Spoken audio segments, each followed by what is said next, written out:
Juan Andrés Fernández, alias Juan Sin Ombligo, escritor y publicista, es mi vecino y cuando lo veía pasar yo pensaba, detrás de este hombre tiene que haber una historia auténtica. Y no me equivoqué porque empezamos a conversar de repente, rompimos el hielo, pero en la vida lo más importante no es solamente romper el hielo, sino saber qué se va a hacer con la sustancia descongelada. Ante la calidad de los temas de conversación, ambos coincidimos en que debíamos grabar un podcast y lo invité a que nos contara un poco de su vida en el marco del eje temático de la torpeza a la destreza. Aquí está la conversación. Juan Sin Ombligo, invitado al eje temático de la torpeza a la destreza, como dice mi camisa, en este podcast o esta investigación que ha arrancado hace mucho tiempo y que da pie a un libro y a un taller. Quiero conocer mucho de tu vida, Juan, a través de ese eje temático, de qué torpezas has tenido en tu vida, cuáles has superado, cuáles se mantienen y también qué destrezas se te han desarrollado gracias a la carrera de publicista y de escritor. ¿Estamos? Claro que sí, chéverísimo. Y está bacana la camiseta. Voy a sacar réplicas y te voy a regalar seguro. Por favor. Una réplica. Gracias también por atender a este llamado. Voy a empezar con una pregunta muy puntual y es la pregunta que casi nunca le hacen a un escritor. Y yo dije, bueno, si no se la hacen, alguien tiene que hacerla. Y es el momento. Ok. ¿Qué fue lo que te ya motivó? Me puso nervioso. ¿Qué fue lo que te motivó a escribir, a iniciar la escritura? Era una ironía, porque eso se la hace siempre. Bueno. Pero dentro de esa pregunta de cliché va a haber algo que tú dispares auténtico y es, ¿cuál fue el momento puntual en donde tú dijiste, no, esto tiene que pasar de mis registros privados, de mis escritos en un papel, servilleta, a lo que fue finalmente tu libro, que por acá lo tengo, me lo obsequiaste hace un tiempo? Y sí, ¿cuál fue ese momento que te determinó como escritor? Bueno, como bien dice tu camiseta, la torpeza, la destreza, realmente todo ha sido un producto desde la torpeza, ¿no? Juan Sin Ombligo nace en parte en sí es porque nací con onfalocele, es una condición que le da a un neonato entre 10.000 aproximadamente, esa es la estadística. Nunca he jugado el baloto, no sé si debería. Onfalocele, no tenía ni idea que existía. Técnicamente se llama así, y es que naces sin el desarrollo de la piel abdominal. Entonces, apenas yo nací, no así como en las películas que la mamá bailó, sino de una vez para el quirófano, porque yo tenía todo por fuera. Fueron como 3 intervenciones entre mis años 0 y mis 5 años, con otros ajustes. Me tuvieron que reorganizar los órganos. Entonces, yo digo que Juan Sin Ombligo es que, o sea, yo nací con las tripas afuera. ¿Sí? Entonces, al nacer con las tripas afuera, literal, hace que mi vida sea de tripas afuera. Claro. ¿Sí? O sea, viene de ahí. Entonces, tú sabes que cuando uno es tan de tripas afuera, tiende a tener que recoger muchas cosas. Y ahí es cuando empecé a darme cuenta de mis torpezas, ¿no? O sea, decir cosas cuando no tenía que decir, sentir cosas cuando no tenía que sentir. O sea, porque tenía todo el tiempo mis tripas afuera. Y todo mi entorno cuidándome, ¿sí? Y conteniéndome. Eso hizo que, pues, el entorno me hiciera también torpe, ¿no? Okay. Porque cuando te cuidan tanto, tú tiendes a asumir unos miedos que no son tuyos, sino que vienen de afuera, ¿no? Y eso hizo que mi infancia fuera muy demasiado, diría yo, subjetiva. Entonces mi interpretación del entorno era un poquito rarito, un poquito bizarro. Me identifiqué muchísimo con E.T., con cosas extraterrestres, con cosas así, porque pues el bullying que me hicieron en ese entonces cuando uno iba a educación física o entraba a una piscina o algo así, ver que no tenías ombligo, eres un extraterrestre, entonces todo ese tipo de cosas me hicieron como blindarme un poco también de ese entorno, claro. Aislarme y desarrollar muchísima hiperactividad mental. Entonces lo que hablamos de esa sobreprotección de hey, no puedes salir con tus primitos a jugar botellita ahí en la cuadra, entonces yo me quedaba leyendo o viendo películas, entonces fue a enriquecer más como ese mundo interior. Y llegado a la adolescencia, todo eso tenía que volver a salir, entonces no salió de la mejor manera, se volvieron a salir las tripas por presión y empecé unos procesos terapéuticos de mirar cómo a través del arte podía sanar ciertas actitudes o ciertos comportamientos que estaban siendo demasiado compulsivos. Y entre tantas rutas terminé o sea, hice cuántas cosas ni te imaginas, desde posiciones chamánicas, ayahuasca, exploración con ¿En la adolescencia? En la adolescencia, en ese proceso de los 15 a los 22, más o menos, empecé como toda esa búsqueda. Fue como la catarsis. Ajá, como que todo eso que en la primera infancia me había llenado, ahí necesitaba y reconocerme. Y una de las cosas que me dijo una psicóloga que me pareció del carajo fue: antes de que la gente se dé cuenta que no tienes ombligo, díselos. Entonces yo empecé a decir: mucho gusto, Juan sin ombligo. Y entonces eso fue como un bautismo para mí, porque yo dije: listo, esa es mi identidad. Y a partir de esa identidad fue que se empezó a construir muchas cosas. Ya después simplemente una cosa llevó a la otra. Siempre tuve una fijación, un amor hacia el cine y quería explorar el cine. Y entonces mi raciocinio me dijo: ¿qué es el cine? Son imágenes en movimiento que cuentan una historia. Entonces antes de que se pongan las imágenes en movimiento, antes de complicarlas, entendamos cómo es una imagen fija. Intenté explorar la fotografía, pero nunca di con eso de la manera en la que hubiera querido. Muy torpe, o sea, un ojo muy torpe en realidad. Incluso una de las cosas que me dice mi esposa es que fue un puro embuste, porque me vio con una cámara y dijo: ay, me voy a tomar unas fotos divinas, y nunca lo logré. Es una de las cosas que hasta hoy no, es una deuda. Una deuda que uno no logró como saldar ahí. Y después dije: bueno, de pronto no está en la imagen, veamos desde la historia a ver qué. Entonces eso me llevó un poco o sea, yo llegué primero al amor por el cine y después a la literatura. Okay. Y en esos procesos en los que estaba desde la sanación artística y todo, me dijeron: hey, loco, hay algo que se llama la escritura automática. Y yo: ¿la escritura auto qué? ¿A qué edad? Eso fue a los 18. La escritura automática. A los 18 años. Recién me estaba graduando. Pasé por un momento en el que creo que todos los que se están graduando pasan, y es: ¿qué voy a hacer con mi vida? Y en esa crisis entré en ese tema de la escritura automática. Empecé a explorar algunas cosas, pero muy fallidamente. O sea, bueno, otra cosa, desde la torpeza, nunca logré comunicarme muy bien escritamente. O sea, en las materias en las que peor me iba era en las de escritura. En las de escritura. Descubrí ya muy tarde un poco de dislexia, porque incluso escribo, confundo algunas palabras. Okay. A la hora de... Y me criticaban demasiado, que siempre me veían con un libro leyendo en la adolescencia y eso, y me decían: pero ¿cómo si lees tanto no sabes que la tilde va es aquí? Claro. ¿Sí? Y yo decía: pero es que no entiendo qué pasa, ¿sí? Y para mí fue muy complejo y muy desafiante después saberme escritor, entendiendo mis torpezas y esas limitaciones, ¿no? Entendiendo que habías partido de una disfuncionalidad con la relación con las letras, las palabras, todo esto. Y con el entorno. Y con el entorno.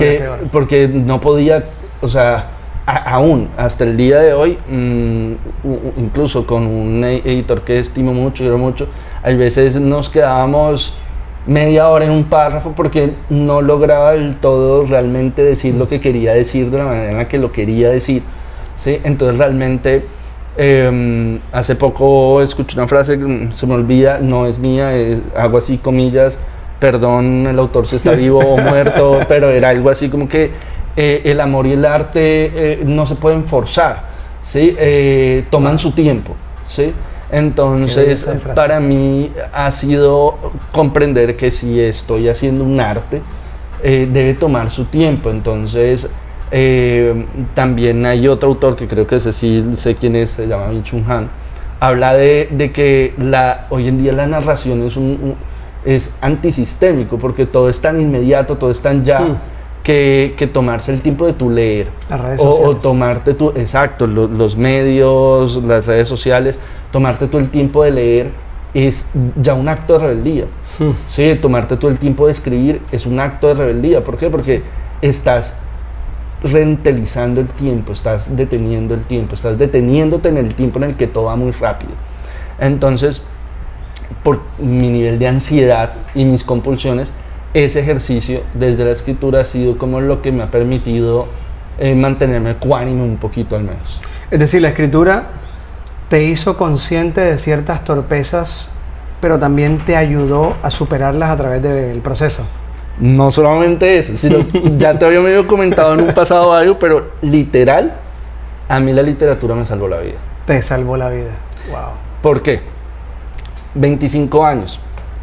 Había comenzado como con unos clásicos hasta que llegué a autores locales, Caicedo, Se suicida ese loco, entro en unos procesos maníaco-depresivos nuevamente, porque tú sabes que quienes, entonces tenemos altos, bajos y demás, y estaba pasando por un mal momento y dije, ¿qué carajos? Mandé una carta así súper, me quiero matar, con una copia de una primer intento de novela también fallido, porque creo que uno es más en lo que falla que en lo que acierta, ¿no? Y Fernando Soto Aparicio, en ese entonces, un escritor de una editorial, me respondió de una manera muy elegantemente que pues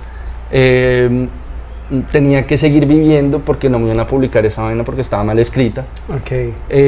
Y creo que el ego se despertó en ese momento. O sea, creo que también estoy vivo por el ego pequeño que tenía, aunque fuera en ese momento, de decir como, joder madre, tengo que seguir vivo porque esto no lo van a publicar. Tengo que seguir vivo porque no estoy escribiendo lo que quiero escribir. ¿No te iban a publicar este libro? No. ¿Cuentos cortos para viajes largos? No, este es Esta es otra historia. Este es como el tercer intento. Ok, es decir, ese de Fernando Aparicio no se publicó, no se ha publicado todavía. No, ni se publicó. Por ahí estoy retomando unas reescrituras y subiendo a un blog unos fragmentos a ver en qué termina. Ese se llamaba Los Mundanos. Y fue un primer ejercicio netamente de escritura automática, en donde yo hacía como ciertos ejercicios personales y me ponía a escribir. Y, sin parar, escritura automática, sí. Para quienes nos escuchan, significa escribir sin parar. Sí. Como terapia, catarsis. Y uno se apoya en algunas cosas que te estimulen y para poder... ¿sí? No necesariamente drogas, aclaro. Sí, no necesariamente. Sí, pero es como buscar las maneras de, ¿sí? De soltar. De despegar. Ajá. Y también cierta música, o sea, buscarte ritos para que puedas fluir. ¿sí? Genial. Y nada, eso pues fue un desastre en realidad, un hermoso desastre, porque creo que la primera vez que empecé a conocerme a mí mismo fue a través de ese ejercicio y explorarme. ¿Ya habías terminado la carrera cuando te dicen que no a la publicación del libro? No, todo en mi vida ha sido tarde. Yo todavía no estaba por terminar, estaba como nuevamente a los 18, a los 25, finalizando los 25 también fue cuando estuve a punto de graduarme, porque bueno, yo antes de publicidad tuve 3 intentos de carrera que no salieron bien, diseño, una ingeniería. Incluso hice algo de teatro y, o sea, como cosas, ¿no? Ingeniería. Sí. Vaya. Jamás Sí. te pintaba por ahí. No, pero no me pintes, porque realmente fue como de esas cosas que los papás le dicen a uno, intenta hacer algo que, sí. Y... Qué casualidad que, voy a hacer un paréntesis, Ángel Onfreit, el director de Semana, de una revista aliada a Semana, empezó ingeniería, estudió ingeniería conmigo en la universidad. Y luego se retira como el 4º o 5º semestre, se deja crecer el cabello y con los años lo veo dirigiendo una revista cultural. Eso pasa. Entonces mira, tú me recordaste eso que le pasó a él. Sí. Yo comencé una ingeniería, me dijeron, tienes que estudiar una ingeniería. Porque nuevamente las cosas irónicas del asunto, queriendo entrar en las letras, en el arte, lo que más se me daban eran los números. Ah, mira. Y para el tema de la lógica matemática y eso, pues me iba bien. Pero cuando no está tu corazón en esa vaina, pues también se hacen desastres, ¿no? Y en el tercer semestre, cuando empecé a ver programación, ya mi organismo no quería aceptar ese camino, e incluso hice un vacacional y empecé el semestre súper, como dicen acá, súper bollón, creyendo que me iba a ir re bien, y el primer parcial me quedó en 1.5. Y yo dije, no, esto no puede seguir así, yo no nací para esta vaina. ¿De cuál ingeniería? Era ingeniería en multimedia. En multimedia. Yo intenté escoger la ingeniería que tuviera un campo más artístico posible. Sí, sí. Sí, no me iba a poner tampoco. Pero no dejaba de ser ingeniería. Pero era una ingeniería. Sí, de esas mentiras que uno se dice uno mismo, ¿no? Pero bueno. Y nada, les dejé eso a mis viejos tirado ahí, qué pena con ellos. Bueno, pero... Claro. Y empecé a trabajar en el día y estudiar en la noche publicidad, que es como de lo que me gradué finalmente. ¿Es muy común publicistas, escritores, o eres un caso atípico dentro del gremio de publicistas? En realidad, si nos ponemos nostálgicos, en los 50, cuando surge la publicidad, realmente fue la posibilidad de que muchos artistas tuvieran con qué llevar comida a su casa. ¿Sí? O sea, incluso si hablamos de acá, Gabriel García Márquez, hasta Cepeda Zamudio, todos pasaron por agencias de publicidad, hicieron anuncios y todo, entonces realmente es como un camino muy, muy afín, porque en últimas la publicidad viene siendo como una mirada también incluso personal del arte, pero al servicio del capitalismo, ¿no? Y ya, o sea, básicamente. Al servicio de la compra y venta. Sí. Genial. Y la destreza que más has desarrollado en todo ese tránsito de haber nacido sin ombligo, de la sobreprotección del entorno, de la incomprensión también del entorno, del no encontrar una carrera, ¿qué destreza se te desarrolló en ese remolino de circunstancias?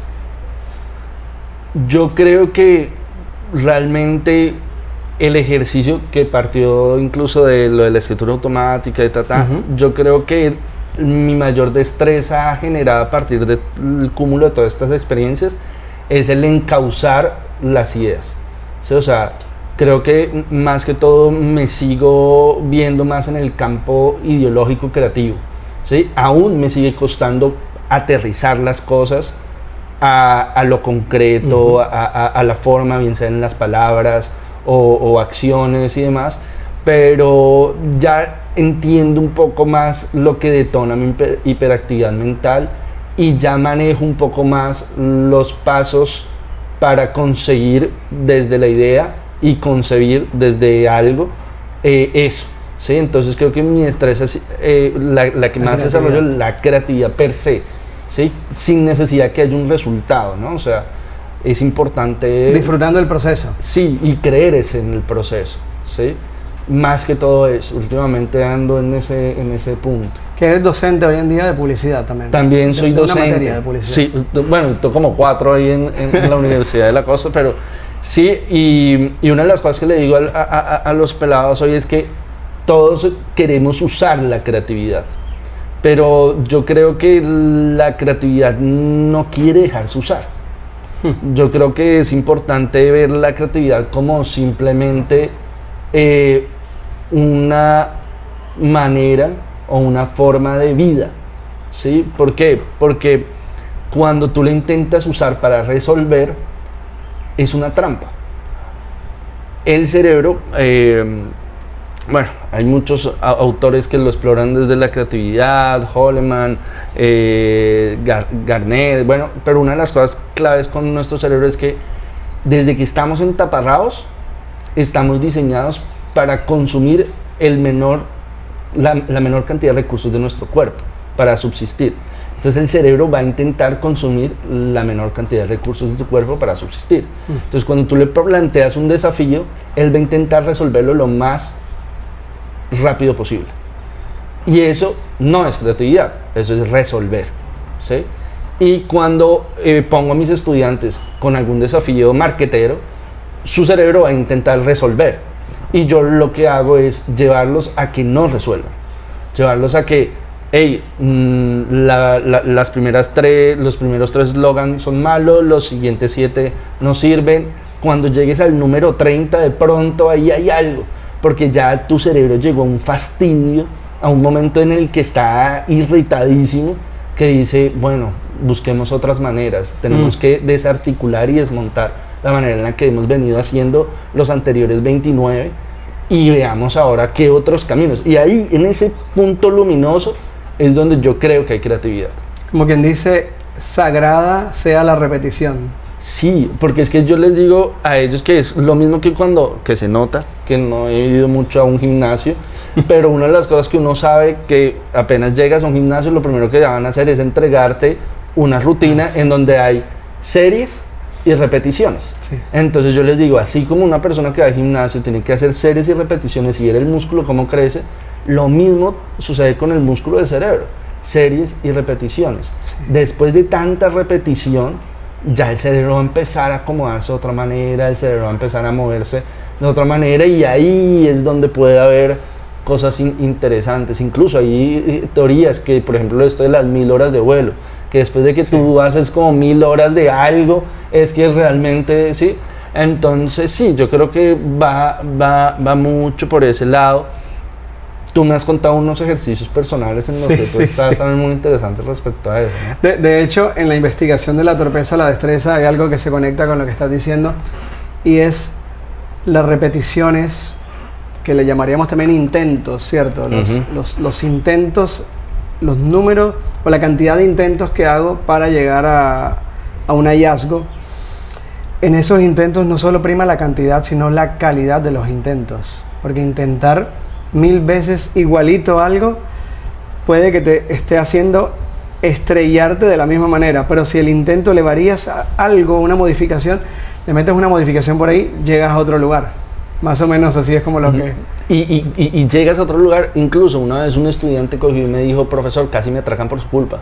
Y yo le dije, hey, ¿cómo me dices eso? Sí, porque una de las cosas que yo le digo a mis estudiantes en la primer clase es que intenten devolverse a su casa, no por la ruta de siempre. Okay. ¿Por qué? Porque una de las cosas que también hay que hacer, sí, casi lo atracan al pobre, una de las cosas que hay que hacer siempre es desmontar al cerebro de esos costumbrismos, ¿no? O de esos hábitos, o de esas formas y maneras en las que siempre abordamos la vida, porque nos mecanizamos. Sí, tú me contaste algo del cepillo de dientes, ¿no? Sí, cepillarse los dientes con la mano izquierda. Es algo que puse en práctica desde hace un mes.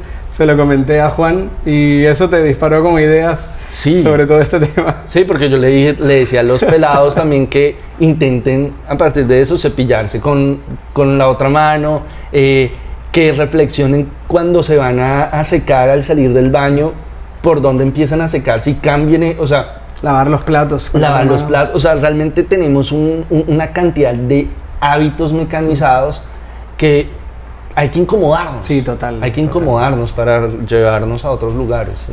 Genial. Y las torpezas llevan a esa incomodidad. Cuando uno recorre o es consciente de las torpezas de la vida, visita esas incomodidades, sin duda. Sí, no, total. Y de ahí viene todo el descubrimiento de sacar un libro como este, que me lo leí hace menos de un mes, Cuentos cortos para viajes largos.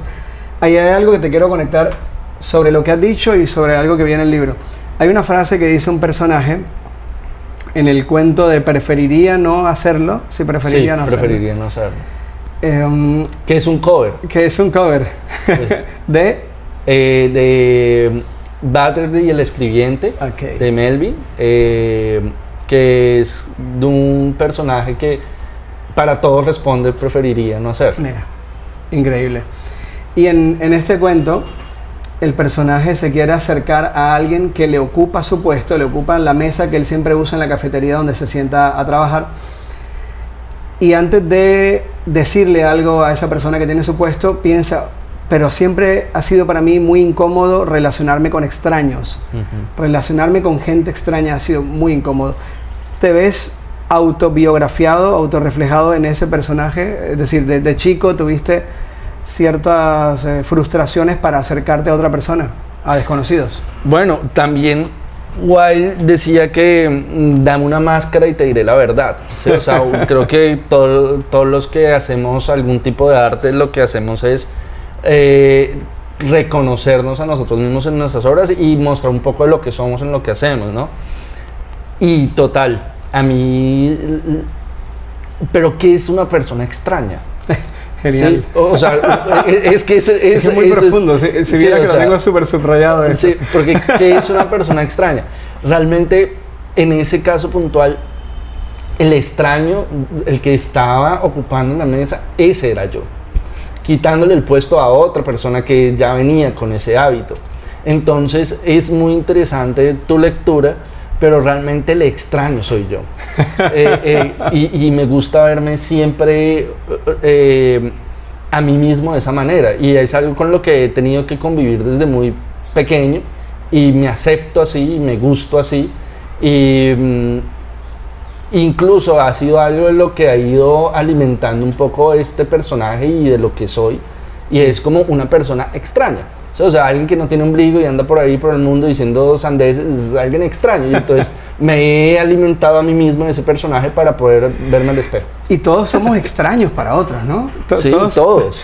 Me pongo a pensar en qué estereotipo de persona no parece extraño para el resto, porque todos tenemos algún nivel de extrañeza o de... Incluso de nosotros mismos. Sí, tal cual. O sea, uno se mira al espejo y uno dice, si man es extraño, ¿no? ¿No te ha pasado? O sea, tú te quedas mirándote y bueno, y pasan los años y de repente te sale un nuevo lunarcito y eso no lo recordaba. O sí, en qué me he convertido. La gente se mira al espejo y, pucha, ¿en qué me convertí? Sí, exacto. Y hay veces para bien y hay veces no para tan bien. Sí. Y bueno, pero igual yo creo que todos somos extraños. Sí, es el conócete a ti mismo, por algo será, o sea, es porque eres extraño. Tal cual, tal cual. Y un escritor que ya falleció, barranquillero, Diego Marín, no sé si lo conociste, decía que la gente que no se cree extraña o que cree que todo lo suyo es normal, sufre de algo llamado normalopatía. Normalopatía. Eso se lo inventó él, pero el creerse muy normal y creer que no tienes nada extraño ni nada raro es una normalopatía. No, estoy totalmente de acuerdo. En realidad, yo creo que todos somos extraños. Sí, total. Y para concluir el tema de esa línea que me encantó, me pongo a pensar en cómo cuando percibimos al otro como un extraño o nos perciben como un extraño, ¿cuál es la llave que usa el otro para acceder a nuestro mundo, el mundo de un extraño? O la llave que usas para entrar al mundo del otro, como romper el hielo, le dirían jocosamente. Okay. Pero, ¿cómo lo ves? ¿Cómo lo analizas? ¿Cuál es la puerta de entrada a la vida de un extraño? Es una gran pregunta. Es una gran pregunta. Desde la creatividad, ¿no? Bueno, digamos que lamentablemente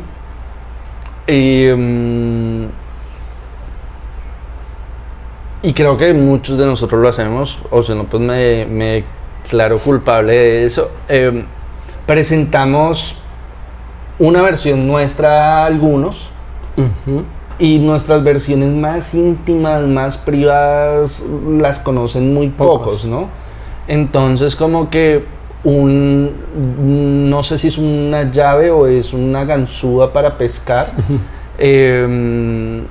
Pero creo que hay unos personajes que he creado para poder romper el hielo con ese extraño, usando un poco el humor, usando un poco la empatía y demás, pero ya para que entren, digamos que me he dado cuenta que me gusta habitar más la soledad.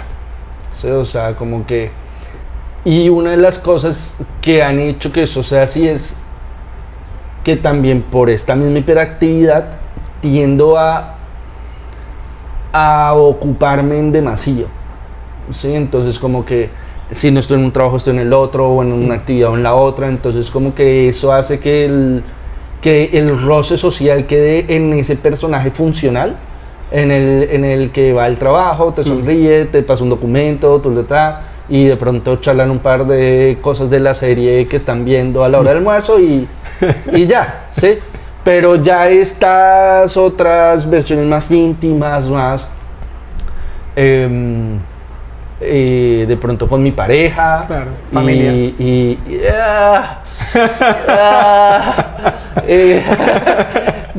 No. Y ya. Sí, o sea, como que es muy un par de amigos que estuvieron en momentos importantes, con los que puedes jugar ping pong bacano y ya, o sea, realmente que no, tampoco es que creo necesario el no ser extraño. Sí, se me ocurre una metáfora con lo que decías de tu manera de entrar en un mundo, en el mundo de un extraño, y es como que mandamos naves espaciales a los diferentes planetas extraños, personas, y esas naves son las máscaras que tenemos para cada rol o cada circunstancia de la vida, como unas pequeñas máscaras naves. Sí, y me fascina, o sea, me fascina, hay gente, o sea, muy cercana a mí, que son de una sola pieza, hermano. O sea, hay gente muy auténtica que no, sí, pero al mismo tiempo son tan auténticos que tú te das cuenta que simplemente no te dan llave, no te dan nave, simplemente hay un límite, ¿sí? Y que tú sabes que, y te dejan muy claro desde el principio que no vas a poder pasar de ese límite. Y eso requiere una valentía social, ¿sí? Como, hey, no me voy a dejar manosear aquí, simplemente no hago parte, no me interesa ser parte, ¿sí? Hay veces intento también tomar esa posición desde la autenticidad y desde... pero es complejo, es complejo. Sí, cuando decías gente de una sola pieza y auténtica, en un momento dije, esto es como una contradicción. Que, sí. Claro, lo llegué a pensar, ¿no? Que la autenticidad supone varias facetas y al ser de una sola pieza parecería que no pudiera haber autenticidad, pero sí la hay, sí la puede haber. Pero hay límites, después dijiste, sí. Pero te ponen unos límites, como una especie de letra menuda. Me conoces, nos llevamos bien, pero solo podemos llegar a estos puntos y de ahí para más, no. Sí. Hay muchas personas que hacen esos acuerdos de manera tácita, ¿no? O sea, me ha pasado que tú estás así charlando con alguien y tú de pronto le hablas así y te dicen de una manera... No me toques. No me toques, ya uno dice, ok, espacio personal y ya. Y bacano. Sí. No ponen las necesidades de la interacción social por encima de las propias, ¿no? Y es validísimo. Eso hace parte de la rareza que hablábamos hace un rato. Sí. Y con el tema de las repeticiones, para concluirlo, ¿qué tantas... piensa en algo que tuviste que repetir mucho porque querías darle vuelta a esa torpeza y convertirla en destreza. ¿Y qué sucedió? ¿Qué hallazgo importante hubo en algo que tuviste que repetir mucho en tu carrera de escritor o de publicista que después, ¡pum!, salió algo que tú esperabas? Bueno, como escritor, no puedo decir al respecto porque creo que aún sigo en un proceso. Y sigo siendo muy torpe, sigo releyéndome con odio a veces, entonces, y hay veces mi esposa dice, ¿qué te pasó? Y yo estoy aquí solo jugado de la risa de algo que escribí y no me lo creo, y entonces como que ahí aún está muy en proceso. Creería que desde el ámbito profesional, una de las cosas que ya creo que es una destreza es la posibilidad de plantear y presentar ideas. Ya creo, o sea, me siento con la capacidad de sentarme con una persona y mientras estamos teniendo una conversación, estar pensando en 4 o 5 cosas a la vez, ir viendo cómo dosifico y voy botando la información de tal manera de que al final de una reunión probablemente haya quedado una venta hecha. Genial. De una idea o de... ¿sí? Entonces como que eso ya es un ejercicio que de tanta repetición ya he ido adquiriendo como esa destreza. ¿Y esa destreza la alcanzaste o la sentiste en un punto que te gustaba después de cuántos años de estarla repitiendo? Como... aproximadamente, pues. Como 10, 11 años. Después de 10 años encontraste como el punto en el que, preciso. En el que dije, bueno, ya tengo mi propia metodología de hacer esto. Genial. Sí, bueno. Que eso se lo he escuchado a muchos publicistas, que amigos publicistas me dicen, soy bueno para tener la idea, en mi intimidad, pero que luego exponerla no puedo hacerlo. Toca a otro, o me toca exponérsela a mí, a alguien que sí la pueda exponer al cliente. Pero fíjate que tú lograste volarte ese puente y lo haces por ti mismo hoy en día. Sí. Genial. Y advierto que él dijo que tiene torpeza al escribir, pero este libro está muy bien escrito. Advierto, ya me lo leí 2 veces, pero está muy bien escrito, así que... Hombre, gracias. Torpeza para escribir, eso es relativo. Que quieras tener más destreza no significa que hoy en día tengas las torpezas que tuviste cuando empezaste. Es decir, aspiras a un mejor nivel, pero no quiere decir que hoy en día escribas muy mal, porque esos cuentos están bien jalados, muy bien jalados. Bueno, en realidad yo creo que uno va dándose cuenta que cada vez que uno va haciendo algo, queda como en ese yo de ese pasado. Entonces como cuando uno va como soltando cosas y va avanzando, entonces como que ya eso que sueltas ya no le encuentras probablemente el mismo valor o aprecio. A veces pasa. Sigue habiendo gente que me dice como, ay, bacana tal frase, ya como uno está en otras búsquedas, en otras exploraciones, entonces ya tiende a deslegitimarse uno mismo un poco frente a ciertos procesos, pero igual gracias por lo que dices, lo acepto con cariño y bueno, siempre es importante uno dejar como unas migajitas de donde viene por si en algún momento quiere volver. Y retomar desde ahí algunas cosas y sí, es para mí muy, muy fuerte porque una cosa es escribir, otra cosa es escribir bien, otra cosa es comunicar, otra cosa es intentar hacer arte con las palabras, que ya es como otro nivel, y otra cosa también es como estar seguros de que con lo que estás haciendo que del otro lado existe un sentimiento. Y eso es lo que ahorita me estoy como parando, ¿sí? Como buscar que lo que haga genere un sentimiento. Como lo kinestético le llaman a eso, ¿no? El impacto kinestético. Creo que lo he visto como kinestético, que se sienta, porque dicen, hay público auditivo, que solo le entra todo por un podcast escuchado. Hay público visual, que además de lo auditivo, lo visual debe estar estético. Y está el kinestético, que más allá de lo visual y lo auditivo, es sentir, que al escuchar o al estar en contacto con algo, se le desarrolla un sentimiento. Y te mueva algo. Y lo mueva a algo, bien sea un rechazo o a una apropiación. Sí, como un movimiento. A mí me parece importante el movimiento hacia... Y sí, por ejemplo, ahorita estoy próximo a sacar un nuevo libro que estuvo concursando en el portafolio de estímulos y obtuvo un reconocimiento desde el 2020, entonces ya te imaginarás, llevo 4 años después de que ganó como un reconocimiento y le he seguido dando hasta que... En remojo. Hasta que realmente tú digas... ya se lo puedo pasar a alguien para que me diga qué más debo corregirle. A otro Fernando Aparicio. Sí, para que me digan, tienes que seguir viviendo un poco más, ¿sí? Y hay cosas ahí que, a modo de anécdota, me dio mucha risa. No sé si no va a dar nombres ni nada, pero una persona se lo he enviado a un par de personas cercanas. Y una me dijo como que se había sentido muy incómoda. Y eso me gustó. Me gustó muchísimo porque pues realmente el objeto de esto es hacer que la gente sienta algo. Y creo que eso es lo que busco como ahora, generar algo. Sí, eso.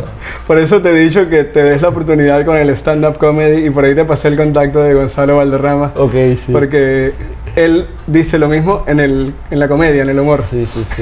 Sí, yo creo que una de las cosas que también me interesaría mucho explorar es eso, la posibilidad de, que lo hablamos también, ¿no? Como la posibilidad de uno burlarse de uno mismo un poco y que la gente o bien se ría de ti o se ría contigo, pero que sientan algo. Pero que se muevan, sí. Sí, que se muevan. Y el libro Cuentos cortos para viajes largos tiene mucho de eso. Tiene humor negro, humor sarcástico, humor fino y autoburla, ¿no? Cosas que Sí. te llevan como, te ríes de lo que le pasa al personaje, pero también te ríes porque eso te ha pasado a ti. Sí, sí.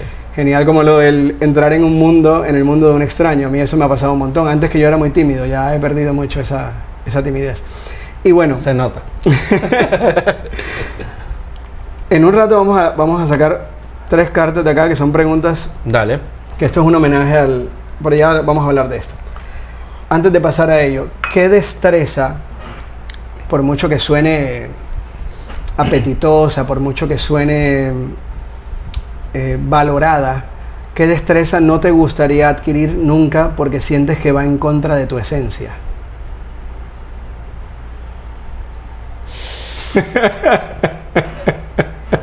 Chan, chan, chan, chan. Que va en contra de esa destreza. Si quieres te cuento una mía así como Dale, un sí, por tráiler de favor. una mía que seguro siempre, Por favor, siempre que lo ayúdense, pregunto ayúdense. doy un tráiler de una que yo tengo identificada que eso dispara por allá algo. Ajá. Bueno, tengo este proyecto de la torpeza a la destreza, quienes están en mis redes lo saben, pero para el baile siempre he sido un petardo. Tengo una hermana bailarina profesional, estoy rodeado de gente en la música, pero bailo pésimo. Y sé que la solución está a la vuelta de la esquina, decirle a alguien que me entrene, como lo he hecho para otras artes, monociclo, stand-up comedy, bla, bla, bla. Pero en el baile no he querido hacerlo porque siento que si me vuelvo buen bailarín, perdería mi esencia, eso entraría en un conflicto con mi identidad. No descarto que lo haga, puede que lo haga, pero por ahora he sentido que no quiero desarrollar esa destreza porque riñe con mi identidad o con lo que yo supongo que es mi identidad. Ay. Ya te digo Sí, más no, panorama. total, pero mira que estoy como en un estado de confrontación con eso.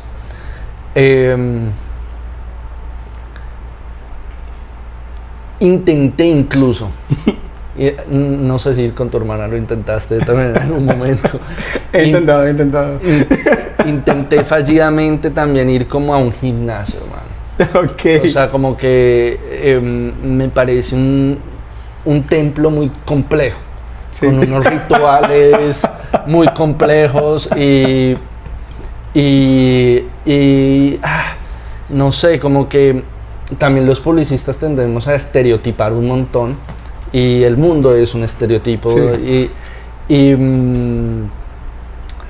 Verme a mí mismo con un cuerpo atlético creería que iría en contra de el estereotipo del escritor ermitaño que me gustaría como construir a veces y como que no, entonces como que es rechazado siempre, pero intenté hacer surf y me lesioné una costilla y siempre como que hago algún movimiento y de nuevo me vuelve el dolor ahí y me he dado cuenta de que si mi cuerpo no es flexible y ágil, tarde o temprano mi mente también va a dejar de ser. Okay. Entonces me he intentado obligar a romper ese paradigma que hay en mí de que si le dedico tiempo a mi cuerpo, voy a dejar de cultivar las otras cosas que he estado cultivando. La identidad del escritor creativo. Exacto, entonces como que eso me ha costado, pero ahí voy.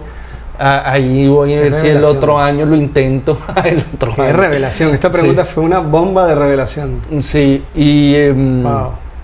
Y no eres el único, ¿sabes? Hay mucha gente que riñe con el templo del gimnasio. Sí, entonces como que voy a ver si... incluso hasta intenté hacerlo ¿En casa? ¿Sin ir al gimnasio? Podría ser. Pero... qué carachas, profundicemos un poco más en eso. El sentirse cómodo con la imagen de uno mismo. Creo que, y que día le decía a alguien que yo acepto que lo que veo en el espejo no me gusta a veces, pero lo he aceptado porque me gusta otras cosas de mí que no son las que se ven en el espejo. ¿Sí? Entonces, si empiezo a verme al espejo y me gusto, me daría miedo de mí mismo. ¿Sí? porque he puesto o sea, no hagan eso de poner todos los huevos en la misma canasta, pero y una de las cosas que me ha fascinado de ver tu proceso es cómo estás explorando muchas cosas y me ha invitado y quiero empezar a explorar otras cosas, pero también como que puse todos los huevos en esa canasta, entonces como que sí veo cómo administrar en otras áreas de mi vida cosas. Me da mucho miedo, esa es la palabra, el sentimiento, me da miedo perder ese yo o perderme a mí mismo en esa exploración y que lo que ya he trabajado, que me ha costado, retroceda sí, entonces como que es un asunto ahí, entonces por eso no he querido entrar a un gimnasio. Genial. Esta conversa está espectacular, pero esta última pregunta vale toda la conversa. Creo que le voy a sacar como un clip aparte de esta última pregunta. Wow, porque sí, diste en el clavo. Lo que siento por el baile es lo que tú sientes por el gimnasio. Tal cual, igualito. Igualito. Voy a hacerle un homenaje al podcast Aprender de Grandes, ahí se puede ver, de mi gran amigo Jerry Garbuski. Él es el director de TED Río de la Plata.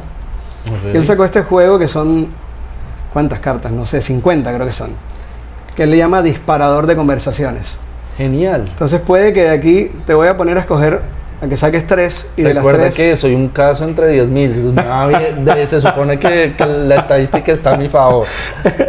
Y de las 3 que elijas, respondes una y si no da tiempo, de pronto 2. Dale. Como Jerry en su programa también, él saca 3, yo saco 3 por mi lado y responderé una, porque tú eres el invitado. No, está perfecto. Toma 3 al azar para que los dos juguemos. 1, 2 y pongamos 3. Yo voy a coger para acá. 1, 2. Cuando hablabas, antes de leer las preguntas, cuando hablabas del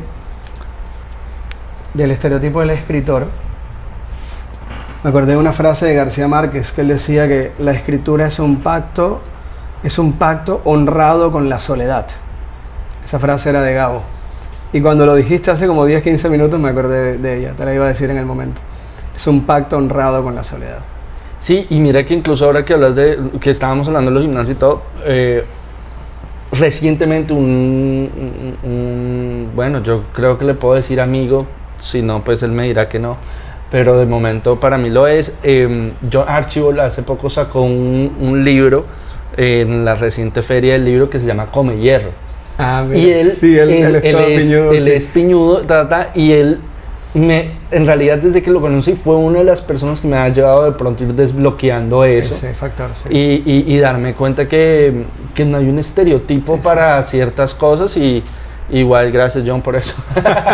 Y hay un amigo de John, Paul Brito, también amigo tuyo, creo que escribió un cuento sobre ir al gimnasio. Hay un cuento de Paul espectacular sobre una persona que va al gimnasio y se confronta y se siente mal con alguien que le ocupó la máquina o alguien que es más fornido que él. Está espectacular. Me gustaría revisitar ese cuento gracias a tu historia de la destreza que no te gustaría adquirir.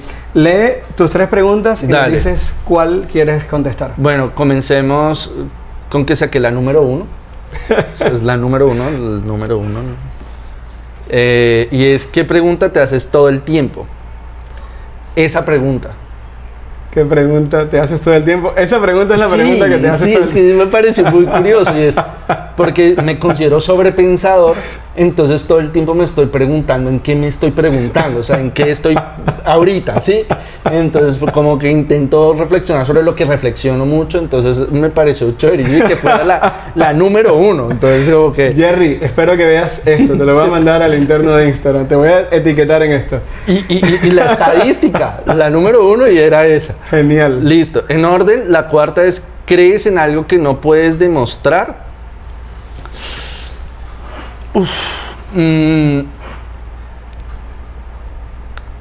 Siempre, en el ámbito de la creencia, para mí es importante la fe. Y la fe se supone que es esa convicción de creer en algo que no puedes ver. Pero mira que casualmente mi vida ha sido como responder un examen de esos en los que después de toda la selección múltiple llega la última pregunta que es abierta, yo en ese entonces lo que hacía era colocar todo lo que sabía, porque en algo le iba a pegar al perrito, en algo le atinaría, ¿sí? Entonces yo he optado por creer en todo, por si alguna cosa, pero no puedo mostrar nunca nada. ¿Sí me explico? Genial, creer en todo por si acaso. Creo en todo por si acaso, pero nunca demuestro nada.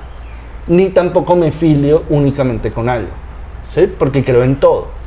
Entonces, creo en Dios, sí, creo en Dios, pero también creo en la física cuántica. Me quedo horas con vainas del horóscopo. También hay veces me pongo a leer sobre el diseño humano y vainas así. Entonces, como que me gusta tener el abanico lo más abierto posible. Entonces, pero no puedo mostrarte nada. Genial. ¿Sí? Entonces, ¿Y la tercera? Y la tercera es, ¿cuál fue la conversación más difícil que tuviste que tener? Esta. En serio, dice, mira. ¿Cuál? A ver, que se vea, ¿cuál? Ahí está. Bueno, ahí dice, ¿cuál fue la conversación más difícil que tuviste que tener? Esta ha sido muy difícil. Este podcast, sí, capítulo. Sí, ha sido muy difícil de hablar contigo de todo esto. Ha habido 2-3 preguntas que me gustó porque, claro, empecé con una pregunta cliché solo para trampear el algoritmo, pero hubo 2-3 preguntas que te dejaron así como, ¡pum! Big Bang. Sí, para el autodescubrimiento. No, además es que hace tanto no hablo tanto de mí.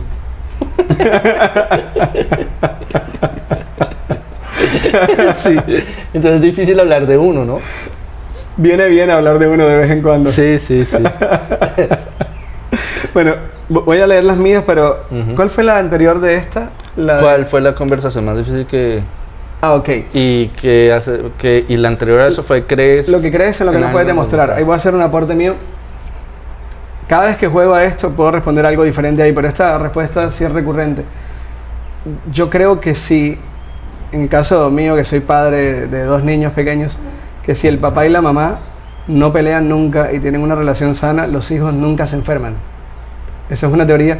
Lo he comprobado con mis hijos. Es decir, el uno tiene casi 6 años, una que otra gripita, resfriado que no dura una semana, y el pequeño también un resfriado que le dio a principio del año pasado, recién nacidito, que le duró un par de semanas, si acaso. De resto, y todos sanos. Los niños y niñas que nos rodean, que estamos rodeados se enferman mínimo una vez al mes. Entonces, creo en eso. Si hay una relación, no voy a decir perfecta porque no existe, pero una relación respetuosa. Y sana. Sana, consciente. O sea, relación sana, hijos sanos. Epa, relación sana, hijos sanos. Eso es. Les quería hacer ese aporte a propósito de la... A mí me salió en qué cambiaste de opinión últimamente. Me salió en qué sentís que opinás distinto a la gente que te rodea, en casi todo. Esa sí lo respondo de una, en casi todo. Si pudieras dar una charla a un público masivo, ¿de qué te gustaría hablar? Bueno, voy a responder la de en qué cambié de opinión últimamente. Porque las otras dos ya se nos iría del tiempo. ¿En qué cambié de opinión últimamente? Bueno, me la paso cambiando de opinión. No soy de esas personas que le tiene miedo a...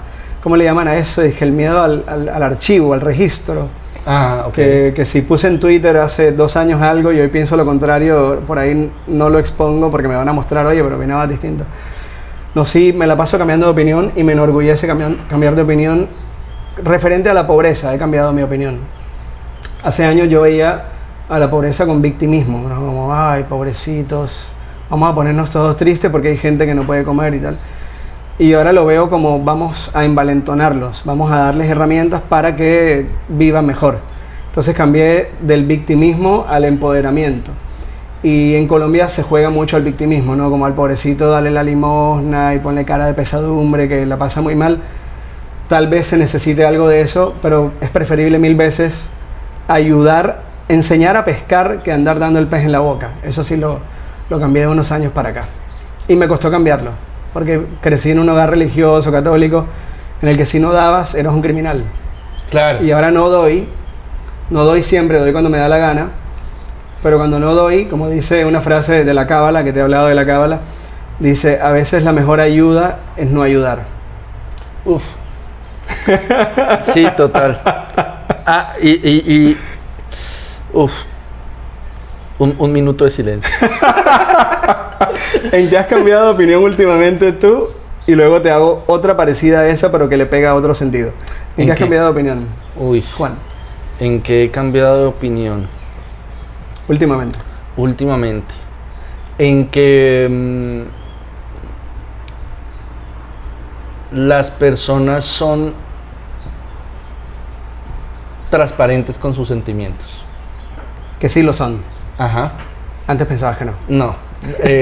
Incluso siempre creí que todos iban con una intención clara. Ok. Pero me di cuenta que probablemente nada más era yo en el mundo.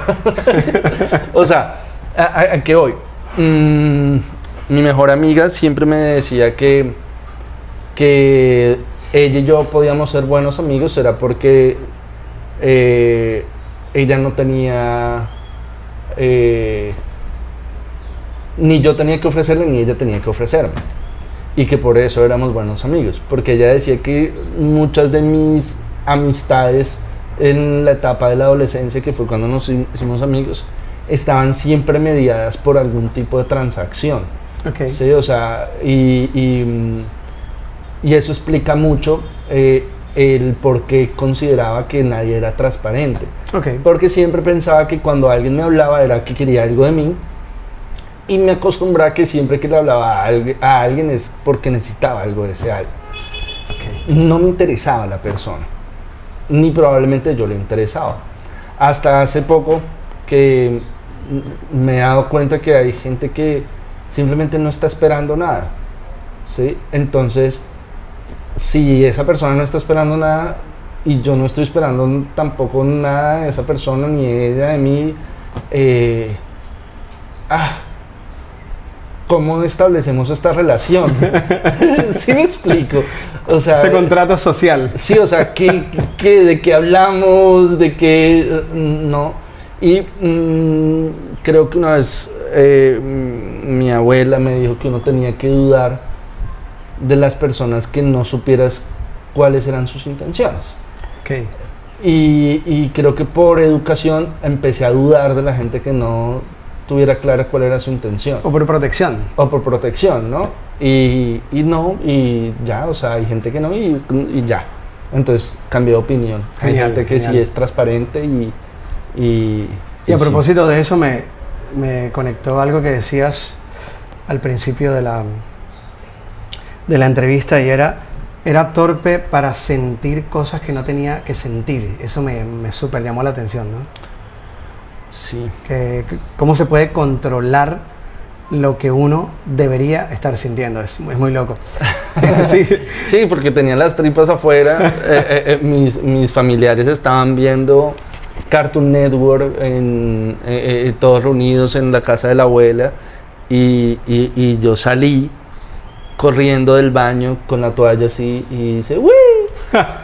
¿Sí? Yo sentí hacerlo, pero no debía haberlo hecho.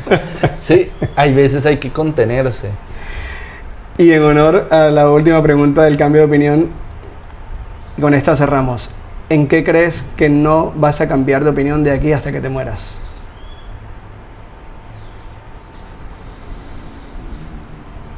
¿En qué creo que no va a cambiar de opinión? En que el ser humano tiene el control. Nunca he creído eso y no creo que cambie de opinión. Creo que ni como personas individuales, ni como cuerpo social, nunca he creído que tengamos el control de nada. Y por eso estamos como estamos. Sí. Genial. Bueno, Juan, muchas gracias por esta conversación. Espero que salgan muchas ideas creativas a partir de esto. Y yo la pasé bárbaro con este análisis de la torpeza y contar tu historia y tu filosofía a través del análisis de las torpezas que tuvimos y las destrezas que fuimos desarrollando en el camino. Muchas gracias. No, a ti, hermano. Muy, muy, muy agradable el espacio. Gracias. Vale. Listo, ahí sí.